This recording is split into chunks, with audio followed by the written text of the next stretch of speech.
Irreverent, entertaining, cool. You're listening to LA Talk Radio.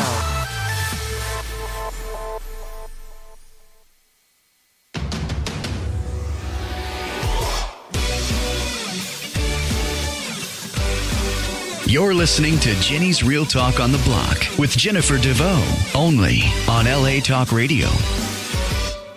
Welcome, welcome, welcome, all you entertainment holics out there in Radio Land. It is time yet again for another thrilling, exciting installment of, you guessed it, Jenny's Real Talk on the Block. Coming at you live each and every Wednesday afternoon. That's from 3 to 4 p.m. Pacific Standard Time. Out here in lovely Sherman Oaks, California from LA Talk Radio. We're also on iHeartRadio, iTunes, YouTube, Spreaker, SoundCloud, Sonos, Google Play, and all Amazon Alexa devices. And Sirius XM Radio, I'm coming for you this year. Yeah. And we'll be on there. And anyway, this is all being brought to you by Get Real Global Entertainment. And hello, this is my wonderful co-host and business partner, and a.k.a. The husband, James Muse. What's up, baby? How you doing? Good. How are you today? Hello, listeners. What's happening? Yes. Hopefully, we have a lot of listeners today. Hopefully. Yes, I put it out on Facebook and everywhere. But this is going to get rebroadcast on Friday nights from 6 to 7 p.m. Pacific Standard Time. And then we got lots of other things coming up. Jenny's going to be going to another radio station. Also, we're still going to be here. Yeah. Still going to have Jenny's Real We're Talk not moving. Block. We're just getting in another show. An additional show to this one. Yes. Yes. That was building the empire. Yes, building the entertainment empire, as I like to say. Jenny. I've been wanting an entertainment empire for a long time now, and Dun. Yes, I'm just gonna keep doing this until I get what I want. But Jenny's Real Rock, RAWK, will be coming at you every Tuesday night, 9 p.m. to 10 p.m. Pacific Standard Time on Rock Rage Radio. So go to rockrageradio.com and you can listen to us every Los Angeles. We're in Los Angeles. It's Rock Rage Radio, Los Angeles. Los Angeles. Yes. We're going to try to hype things up here in the LA area, get things going. In the rock scene. Yes, and we had some really great things over the last, before I introduce our guest for today. We've had a lot of really great things going on this last week since our last broadcast. Last week, as you know, we celebrated our 1-year anniversary of Jenny's Real Talk on the Block on March 7th. So that was an awesome day for us. Yeah. And we had two really great, incredible guests in the studio with us last week. We had some really great plans. Who did we have, baby? We had Carlton Bass from Bost from Orgy. Yeah. And we had Mr. Michael Albert, a famous guitarist who's toured and played with bands and famous musicians from around the world since the 70s. And yes, and including Megadeth. So yeah. Yes, he's very very well versed. And check him out. He's different genres. Yes, he plays many different genres of music. So which is awesome. Great guitarist. Yes. Very wonderful music. We heard some of his new stuff that they got coming out. I'm trying to remember the name of the band that they were talking about. I know he's going to do the Mike Albert project, but that's outside of what they were doing. They have another project that they were working on. The guy who, his name is Dennis. I just don't remember the name of the actual band that they're working on with. I remember he was saying something about I believe a classical violinist he was doing some work with. That's Shankar. Shankar. That's what I'm saying. That's how much different of a genre jump can you go from?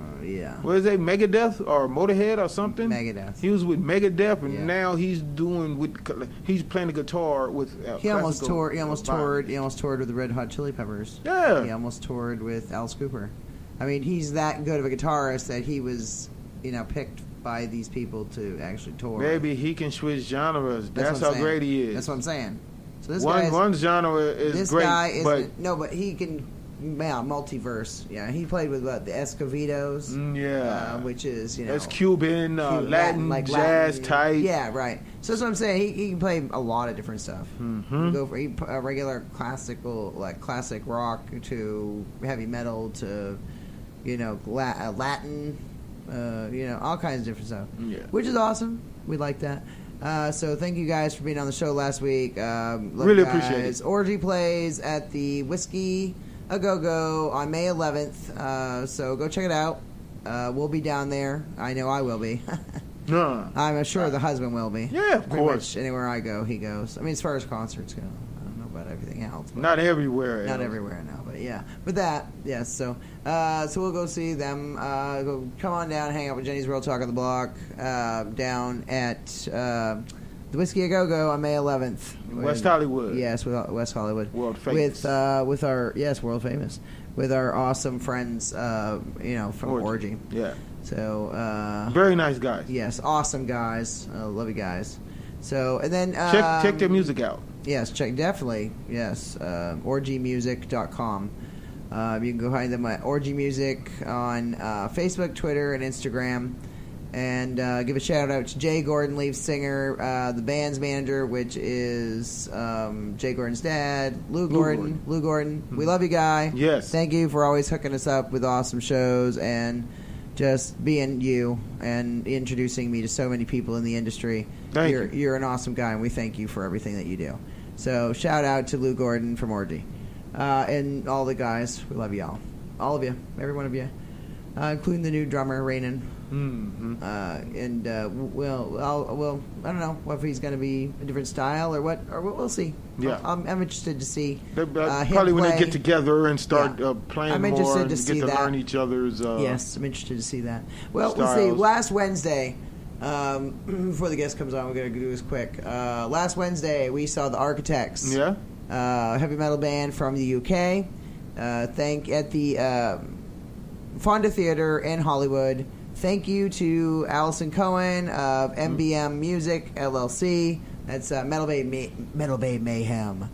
And also, thank you.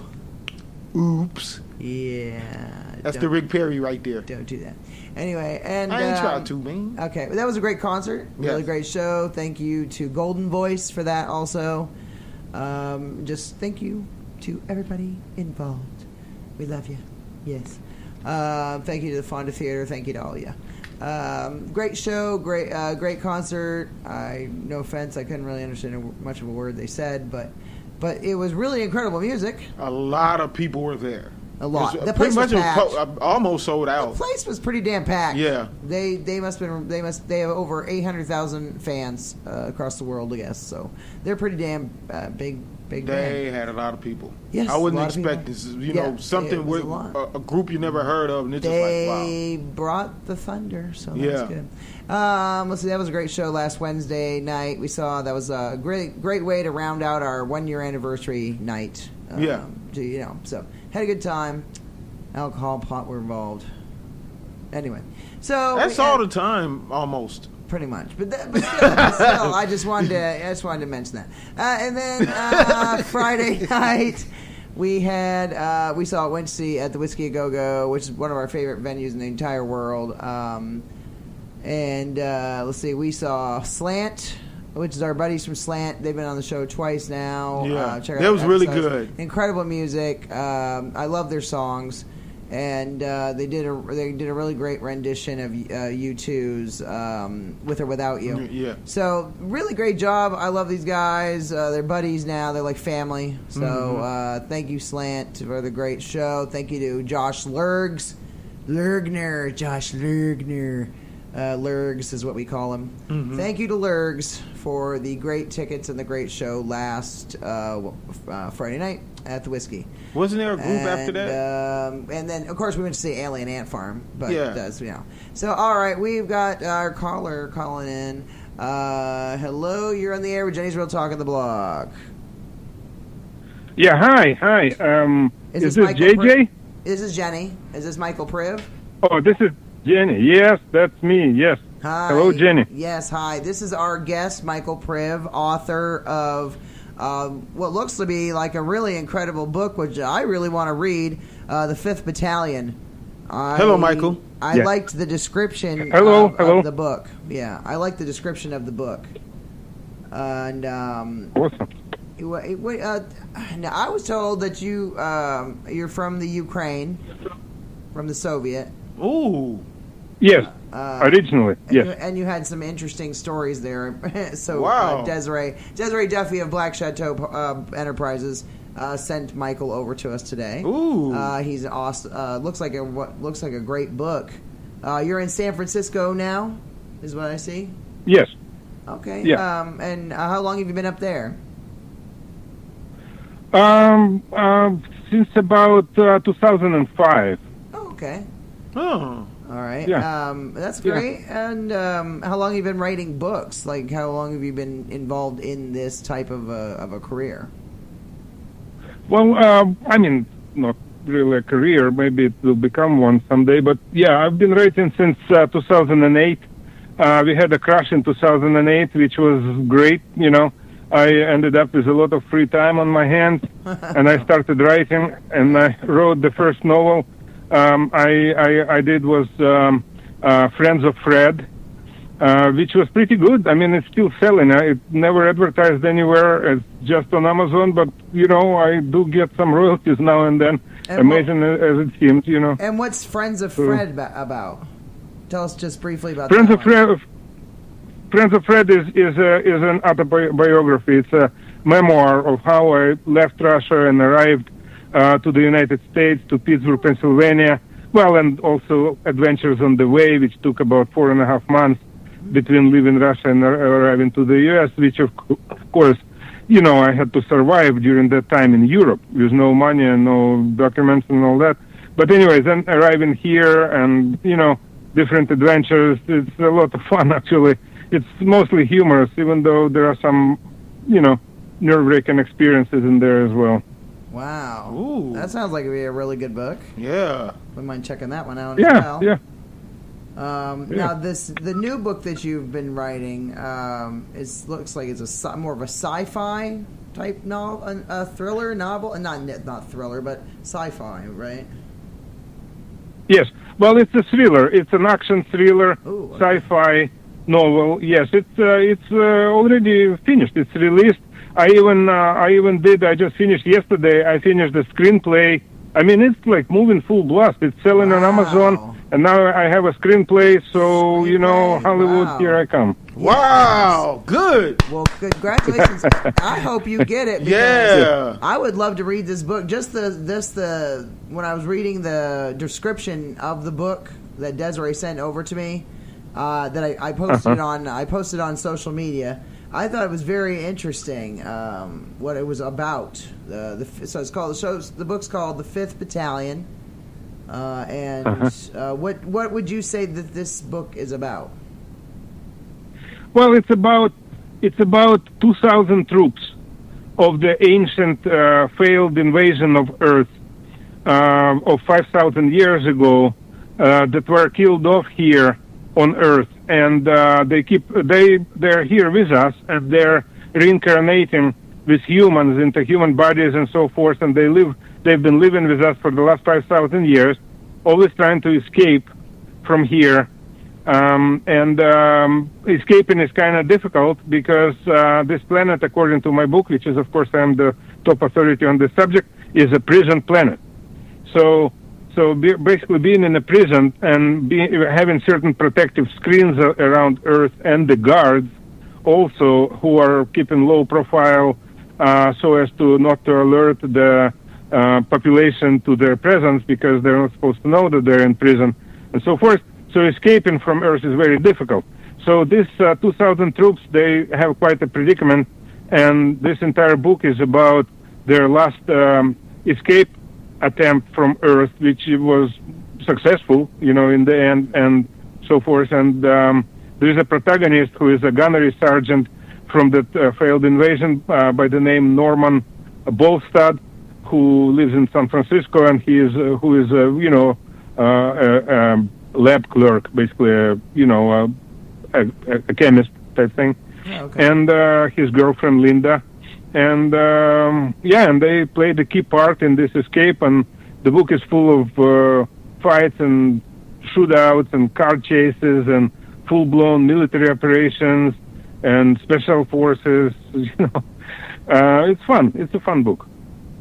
That sounds like it. Yeah. That's what I was telling my husband this morning. I said it looks like a book I would actually want to really read. Yeah. I would take the time to read it. Sure. Yeah. I mean, it's fun, but actually, I did try. I didn't just write it as fun, as such. I wanted to actually impart some ideas, some, spiritual ideas, like that we don't necessarily only live once, and there is more to this reality. And here are some things that would explain some things, And also, I have some stuff in there that's a little deeper than just fun. Like, for example, so there are different people, different type of beings in there. There are, extraterrestrials, and there are humans who are all convicts, according to my book. So there are convicts, there are guards, which is different types of extraterrestrials who are basically hiding in here in plain sight, and so forth. There is Russian mafia goons. There are, yeah. I like that. Very interesting. So there are paratroopers, there are this and that. And they all, if you get to know them a little better, which I do try to provide, they actually all, they could all get along just great. You can recognize yourself in any of them, They're all kind of basically good, and this good actually shines through. Even the villains in that book are, they're motivated by a sense of duty, and they really think they're doing the right thing, and so forth. Even though they're not. So the only sin in this book is blind obedience to orders. So we have these militaries of various countries and so forth. None of them have the slightest clue of what the hell is going on, but they sure go flat out killing each other, and just, it's just like an unstoppable machine, even though none of them know what's going on at all, So this is playing out in there, just blind obedience to orders, So there are some ideas. There is a romance line in there. So these beings, they're immortal. Just like Earth people, but Earth people are made to not remember their other lives and so forth, but they remember just fine. And so we're talking about a romance story between two beings that's been going on for millions of years. And they find each other in different reincarnations, and there are flashbacks to their romance novel. And so what I was trying to really kind of research or kind of like understand, what would a perfect relationship look like, if all the insecurities are ironed out over the ages and nobody cares, nobody's proving anything to anybody, No, everybody's right. Nobody, what I'm saying? Mm-hmm. And that is quite a relationship that you can have that way if that was the case, Right. So, so there is a romance novel in there. There is some sex. There is some this and that. Yeah, we like sex. It's a good book. Yeah. Well, it looks like you have a really interesting background coming from Russia, and Desiree says that I should talk to you about your time in Russia. It says getting beaten up by the KGB and chased by the Russian mafia. Shit. That sounds like craziness. Yes. Do you want to talk a little bit more about that? Would you say that a lot of the stuff that you've lived through, like in that aspect, has like bled into your writing? Well, yeah. Well, in a way, I guess it's a little deeper. But basically, okay. So here's the situation. So I was there on a business trip for 2 years, from the beginning of '92 until the end of '93. When I was growing up in there, I left when I was 19. Okay. I had different adventures and this and that, but I never had anything to do with mafia or the KGB. But then I came back on a business trip for the company I was working for at the time, and I was there for 2 years representing that company from January '92 until November '93. So during that time, as a representative of a U.S. company, I was hit by the mafia several times for like extortion, for protection money. Wow. And and the only way I found to get rid of them was to introduce them to the KGB, who was always following me. So as soon as I would basically show them that I'm being followed, they would leave me alone. But I did get in a little kerfuffle once when they basically cornered me in the lobby of my apartment building where I lived and beat the crap out of me once, But yeah, the way I always handled that was just basically, I would just lead them on and have them follow me, and they would always spot the tail and they would just disappear. So that wasn't necessarily all that dangerous. KGB itself wasn't dangerous either until October of '93, when they got serious about me. So they were following me and listening in and so forth, like the surveillance and so forth. And they accumulated quite a lot of information about me that I wish they didn't, And so then they confronted me in October of '93, trying to blackmail me with different little things that I did. Like, for example, I would travel to different cities and have fun in Russia, but my visa was only good for Moscow, and it said on the front in big letters that I am supposed to register with their immigration service, which is called OVIR, within 24 hours upon arrival, and I can't leave Moscow. And if I leave Moscow, I have to register with OVIR that I am leaving Moscow, and then register within 24 hours in the new place where I arrive, that I just arrived, and then register in there that I am leaving, and then register again when I come to Moscow. So, of course, a normal person like me would never do anything like that. Jeez. So I never did that. So I thought it was fine, but it was 17 counts of that. There was different labor violations and tax violations and all kinds of interesting little problems, which probably all add up to about $40 in fines or something, But they blew it out of proportion completely, and basically they tried to recruit me. It was kind of hairy. It was, there were some beatings, like these beatings are mostly not so bad. I grew up in Russia, it's not like, not such a huge deal, but I did get a couple ribs broken, and also I couldn't chew for about 5 days, which was like, excruciating kind of thing. I mean, all you can do is just drink milk, Whoa, that's hardcore. That's crazy. But one thing that I kind of got out of that whole, and then my company finally sent a couple of lawyers to get me out, and I was out of there immediately, wow. And that was the end of that, and everything was good, But one thing I kind of got out of this is I have more power than I think, Like, right. I can live through this. I can do it, I can do it, bring it on. It's right. Nothing, what's a couple busted ribs? Like, honestly, like a couple of weeks later, I could hardly remember anything happened. There is a lot more strength and power in there than it seems. You just need to, like, know that it's there, and, also find a way to maximize it, which I found the way to maximize this power is hold your position. It's kind of one thing that I got out of it. You can hold your position and let things happen, and you just hold your position. You don't fly around with the currents and with the circumstances and don't try this and don't try that and oh my God, no, you just hold your position.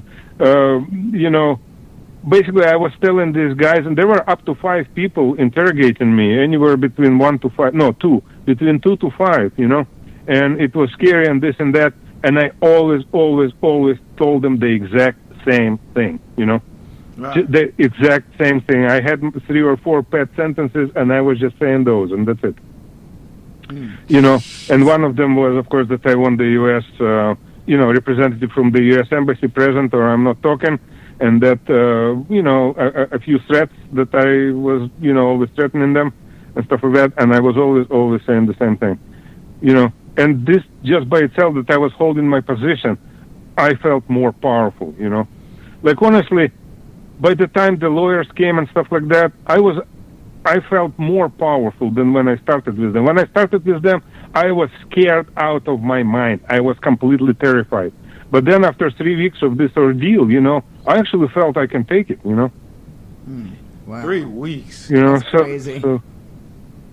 I'm glad we don't have to go through that. So stuff here I'm trying to relate in my book as well. There's some of that in there. There's a lot of spiritual kind of stuff in there.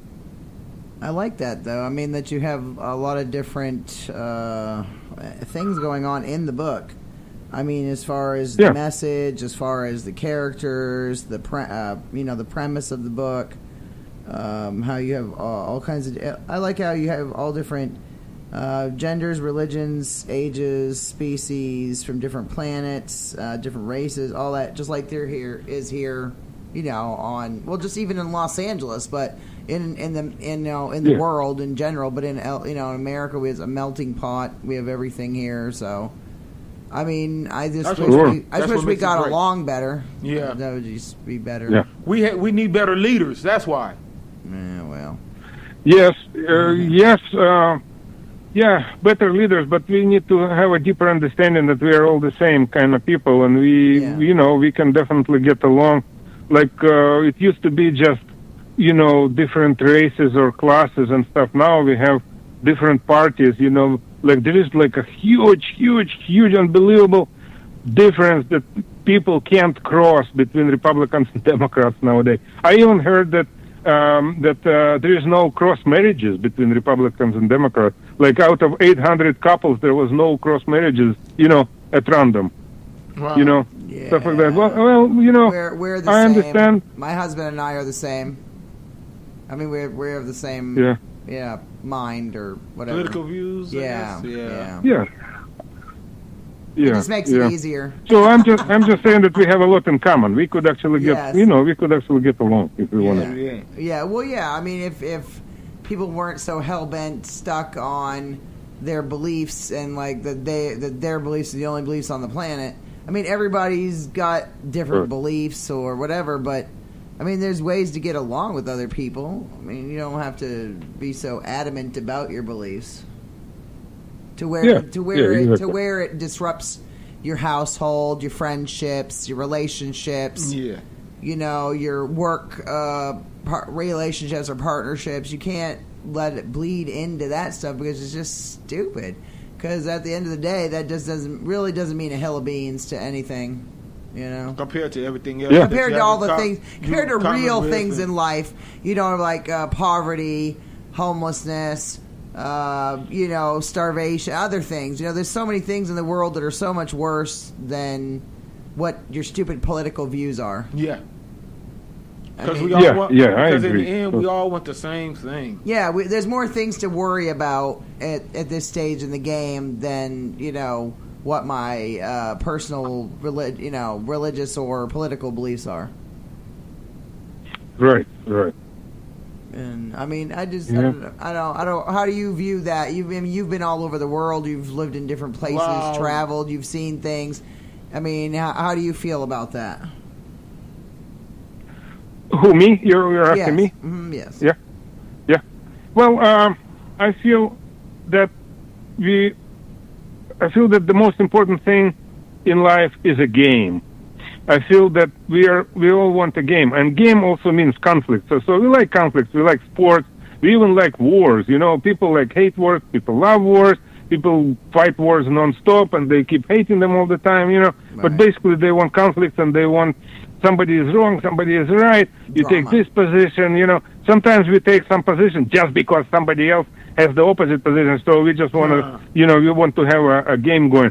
But we can't lose sight of more important things. Like, for example, let's say, for example, my son has completely different political views than mine, and gun laws views, and all kinds of views. They're completely different than mine, for example, right? And I just hate it, and I don't talk to my son, and there is a lot of animosity going on, and stuff like that, and all that, Now, suddenly, something happens to him. Now, where does it all go? All these differences, all this just all forgotten completely, immediately, The only important thing is now is to help him make sure, he's fine and stuff like that. So where did it all go? It all comes from nothing. Exactly. Just from this obsession we have with having games and plays and conflicts, It's a waste of breath. That's what I think. It's a waste of breath. Yeah. And, I mean, I don't know, it just kind of reminds me of an episode of Jerry Springer. Life is like an episode of Jerry Springer. Everybody wants drama. Everybody wants to go blah, blah, blah, and have the last word. And I just think it's just stupid. And I don't know. Personally, as the older I get, the less I care. Right. I'm 45 now. I don't give a crap about any of that stuff. Having the last word, arguing about anything. I don't like drama. I like my house to be quiet. I've seen enough things in this life and been through enough stuff that I don't want to go there. It's not worth my time. I value things that are more important, like my friends, my family, hanging out and having a good time with them, and just living life and appreciating every moment. Right. I just wish more people could do that. Yeah. Yep. Jenny's philosophy for the day. I mean, but you've had a very interesting life, and I really think a lot of what you've been through personally, it comes into your writing. I mean, I'm looking at the description of your life, and then I'm looking at the description of your book, and it's like a lot of this stuff. I mean, like, think about it. A lot of I don't know about present day Russia, but back in the day, it was a lot of like gulag and throwing people in prison, and like you said, the KGB and the all of the politics and the just I see here like people are incarcerated, the planet's like imprisoned, and some of the way you talk about some of these things, it just kind of sounds like that type of environment. Yeah. Like you're not allowed to do what you want to do when you want to do it. You can't go where you want to go when you want to go there, and you're imprisoned and you have to be stuck in a certain place. I don't know. Yeah. Soviet Union was like that. I'm not sure how it is now. Yeah. It's probably better, but probably in some ways is not. But it used to be like that. It was a very, very poor country where there were many stupid laws, like completely unbelievably stupid laws, because there was no private enterprise. Okay. So you're not making any money at work, but you're not allowed to make any money on the side because you go to jail. But actually, you don't go to jail, but you just have to pay bribes all the time. So it's kind of like always like that. Right.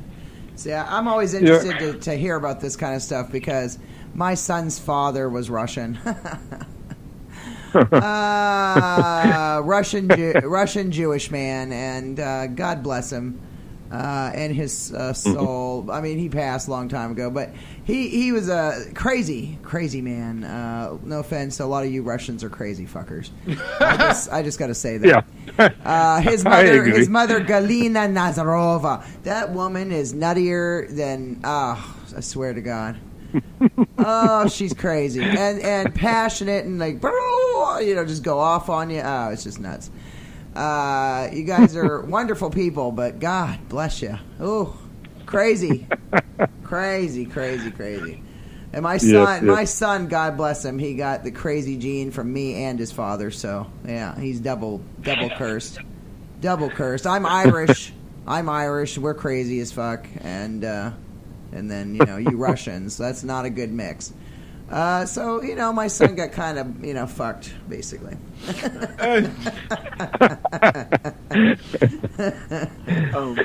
Anyway, what do you want to ask? My husband wants to ask. I want to ask him about, like, I see like the pictures, I guess, of is that the Red Square or the Kremlin? They got the real nice looking buildings, the real exotic looking buildings. Is that is that the Kremlin, or is that just like regular buildings? Are those like government buildings? Cause I see him on like movies and stuff. When I'm trying to think of that movie Tom Cruise I think was in or something. I think he was in Russia or something. And it had real nice buildings and stuff like that, you know. And I just think like you ever get to go inside those type of buildings like that, or those like government buildings? Well, yeah, no, you can go inside. Well, Kremlin itself is a government compound. It's kind of surrounded by a wall. It's an old ancient fortress. I don't know, maybe from 16th century or 17th century. I think that's what I'm talking. And so inside there are government buildings. Yeah, that's where the government, the president is and stuff like that. That's Kremlin. It's kind of red brick wall with a turret. Yeah, but then on the same square, there is a church which is called Saint Basilica that has this ornamental kind of like onion-shaped domes. Yeah. Many of them like a whole cluster. Yeah. So that's a church. That's a completely different thing. That has nothing to do with the government. It's just a church. It's a church. No, I just see it on TV and they look really beautiful. You know, I would, if I could, I wouldn't mind going to see it like in person and take pictures. Certain places I wouldn't mind going because they just have real nice places. Architecture. They are natural beauty or stuff like that. And I seen that, and they say that's Russia, Moscow. I said that's really nice buildings. And stuff. St. Petersburg has nice too, right? And, okay. I don't know about Leningrad. St. Petersburg. Is it St. Petersburg is extremely beautiful. Yeah, it's just unbelievable. It's a gorgeous, gorgeous place. Yep. Yeah, St. Petersburg's one that we're gonna want to go check out because a lot of the pictures I see there. Moscow's pretty, and I like St. Petersburg. See, I wouldn't mind to go to see I wouldn't mind being a tourist to go. I'm not going to Siberia though. I have a buddy from Siberia. Yeah, well, I have a buddy from Siberia. Shout out to Alexei Zernova from Siberia. He's one of my buddies from another band. Oh, okay. Yeah. You know, I'm actually myself from Kiev. I'm not actually Russian. I'm actually from Ukraine. And Kiev is, if I have a chance, I would just like to put a plug in. You know, it's an unbelievable city. There was many years ago, I forgot how many. There was a president of Ukraine and who was building Ukrainian Venice in Kiev. Okay.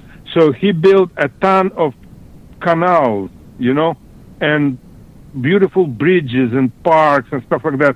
Was trying to create a Venice. Oh. So in Moscow, So somebody in Moscow found out and he was taken off immediately and nobody ever heard of him ever again. But it remained there. So it's beautiful. It's like really beautiful. And it's also very old. It's the oldest. That's where the whole thing started around the 5th century, like about 1500 or 1600 years ago. Wow. And you still have buildings or like structures from that time period, which is called the Golden Gate. That's amazing. Old fortress, which is about 1500 years old. And you have all kinds of historical stuff. I mean, it's really, really beautiful. I like Kiev a lot more. It's also cheaper. And also it's not stuck up. It's not so stuck up. People are a lot friendlier. Nice. I mean, I love Russians, but I would prefer to Ukraine. Ukraine? Myself. Yes. Oh. Nice. Yeah. I like that. The Ukraine. So that's what, just west or something of Russia, I believe. Ukraine is where it started. It's actually an interesting historical thing. So it all started with Ukraine, and they had democracy. Like 1,500 years ago, they had perfect democracy going. Uh-huh. Everybody who would get on the central square would vote on any issue, and that's it. Wow. And that's how and that's how they used to also elect their leaders.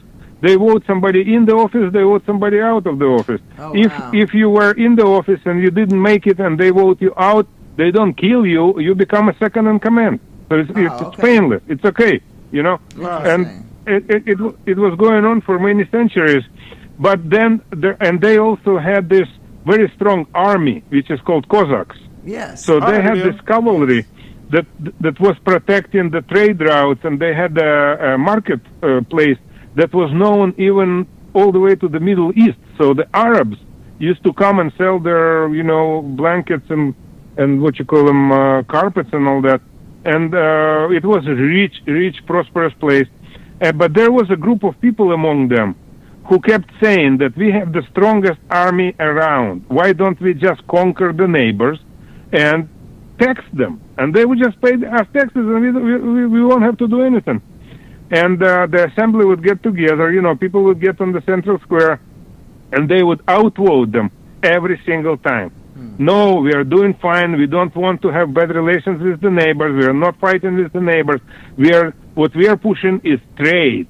We want the marketplaces. We want trade. We don't want any wars. Forget it. And then eventually everybody got so pissed off with this group of people who wanted, to conquer the neighbors, that they told them, you know what, why don't you guys pack up and leave? Just go somewhere else and set up something else and do your thing over there. So this group of people, a huge group of people, moved north from there and settled on Moscow River, and started a city which is called Moscow, which became a country which has in its DNA to conquer the neighbors. That's what it is. And they became the biggest country in the world. They span 10 time zones. U.S. is only 3 time zones across. That's so crazy. That country is absolutely huge. So it started from one little village called Moscow, on Moscow River called Moscow, and now it's the biggest country, for some centuries now, it's the biggest country in the world. So, but they're the same people as the Ukrainians. They're exactly the same people. But they kind of gave this name Ukraine, which is a derogatory term. It just means a little place by the wayside over there, off the road, wow. like on the side of the road. Oh, wow. That's what Ukraine means, Whoa. That's hilarious. Learn something new every day. Yeah. That's crazy. So Ukraine never conquered anybody and became small, and and Russia is huge and always conquering somebody and always thinking of ways to conquer somebody. That's how it was. Well, it's been going for forever. Now that's why it's broken up into states, and it's not a big whole country anymore. Right. It is what it is. That's what happens when them crazy Russians try to take people over. Totally. Drama. Lots of drama. Yeah, that's what it was like to be with my son's father and his family. Non-stop fucking drama. Oh, sometimes you just want to bitch slap them and say, shut the fuck up. Sorry. When you need to spend an hour in the bathroom, you take twice as long as me to get ready. There's something wrong. Wow. Yeah. Anyway.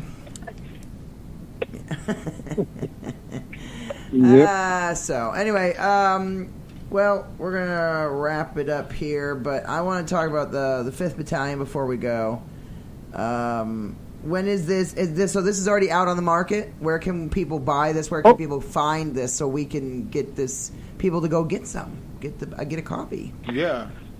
Well, on Amazon, if you just search for Michael Priv, all my stuff is in there. I have some short stories, also great, and I have Friends of Fred, and I have the 5th Battalion now. I released it in December. I was trying to make it for Christmas, but it actually came out on the 26th of December. No. But anyway, close enough. So it's on Amazon. Okay, so Amazon, can people get you on Kindle or anywhere else? I'm not that. I'm on LinkedIn and Facebook, but Facebook is definitely. I love Facebook. Yep. You should also try Instagram and Twitter. I have a Twitter account, but I haven't looked in there. Instagram, I'm not using. Try Instagram, because Instagram is a huge up and coming, and you can get a lot of people to see your stuff on there. Really? Okay. Yeah, thank you. I'll look into that. Absolutely. Yeah, those are your 3 big platforms: Facebook, Twitter, and Instagram. Wow. And then LinkedIn, of course, is also great. And so I will put your link to all your stuff up on all of our social media, and we'll also put a little special place on our website for you. It has your picture and a picture of your books and all your little stuff, your links and all your social media, whatever, and we can get people to go and check you out more from our homepage. Thank you. My picture doesn't do me justice.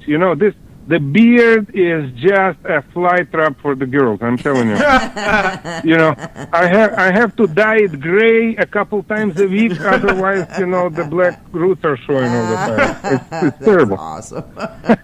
Well, thank you, Michael, so much. Michael Priv, P-R-I-V. Go check him out. He's author of The Fifth Battalion and Friends of Fred. So we'll have you back on the show at some point once you do the sequel to The Fifth Battalion. Oh, you talk about the screenplay, right? Yeah. Plus, he's doing the screenplay. Yeah. So we'll be bringing you back once we have a little more. We know more what's going on. Yeah. Well, thank you very much. Much appreciated. It's a pleasure. Thank you, Michael. Thank you so much for being on the show today. All right. And we'll be talking to you very soon. Thank you. Thank you. Thank you. Bye-bye. Great. He was awesome. Yeah. That guy was fun. I was starting to choke here. I was like... Very, very interesting. Very interesting. I love talking to that guy. Getting beaten up by the KGB, that's probably a book by itself. I would love to have that guy on the show again. Getting chased by the KGB? Holy smokes. I can see the 5th Battalion maybe becoming, a movie or something maybe someday, because a lot of people love sci-fi. Sci-fi channel and or sci-fi movies and whatnot. Here comes Michael Priv. It's always been huge. Michael Priv. Sci-fi's always been big. Well, we're going to mention, like I said, Metal Bay Mayhem. Go check them out. Metal Bay Mayhem. MBMLLC.com. So go check out Metal Bay Mayhem. MBM Music LLC. And we're going to play a little quick blurb here from them. Listen to this. Metal Bay Mayhem is super excited about their newest venture with MBM Music LLC. With MBM Music, we'll provide artists with a full-service platform to be seen and heard by assisting with necessary products, services, and fashion, all in an effort to increase exposure, fan base, and income. For more information, visit us at mbmmusicllc.com. That's mbmmusicllc.com. You create, we promote, plug into the network.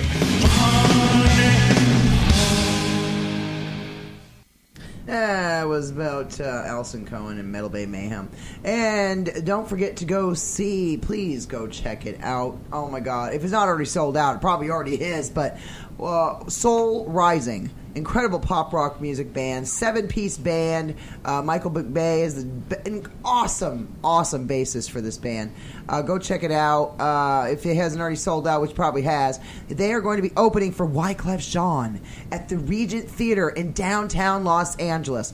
I know JJ and I got our tickets. We're going to go. And I know that, that Cynthia Hammer from the Hammer Away show that was on right before us will also be down there covering the broadcast. So come on down, check it out. We're going to have a blast down there. So again, go see Soul Rising. If you have not seen these guys yet, you have to see them.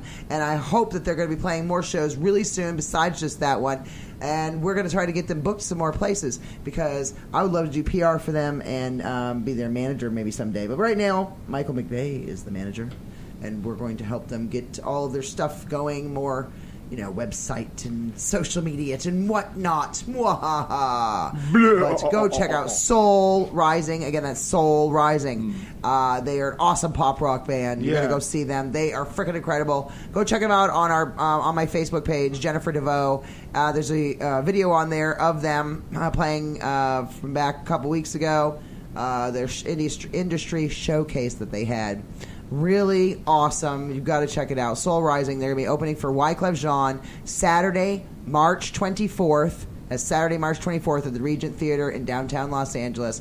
Go to the Regent Theater website. Go to Soul Rising. I think it's soulrisingmusic.com.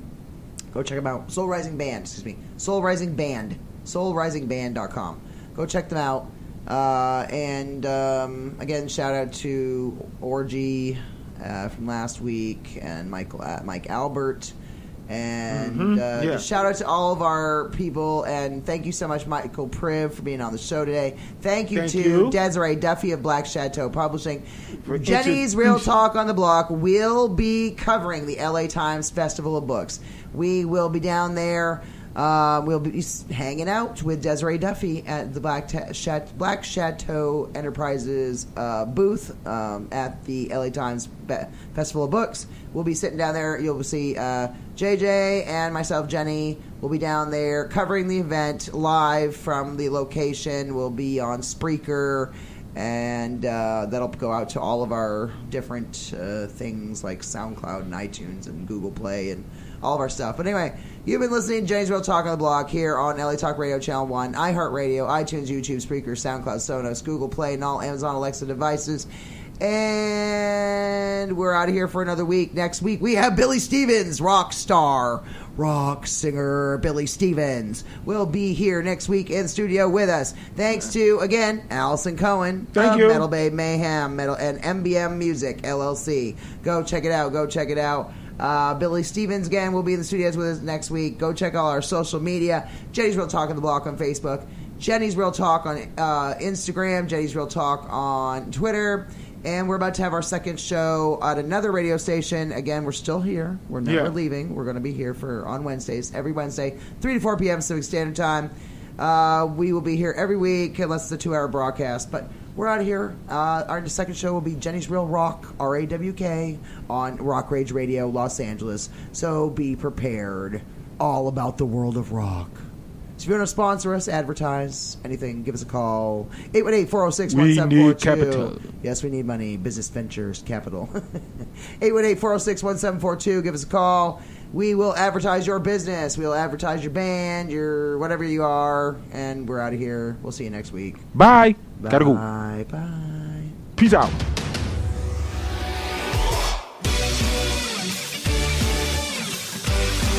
You're listening to Jenny's Real Talk on the Block with Jennifer DeVoe, only on LA Talk Radio.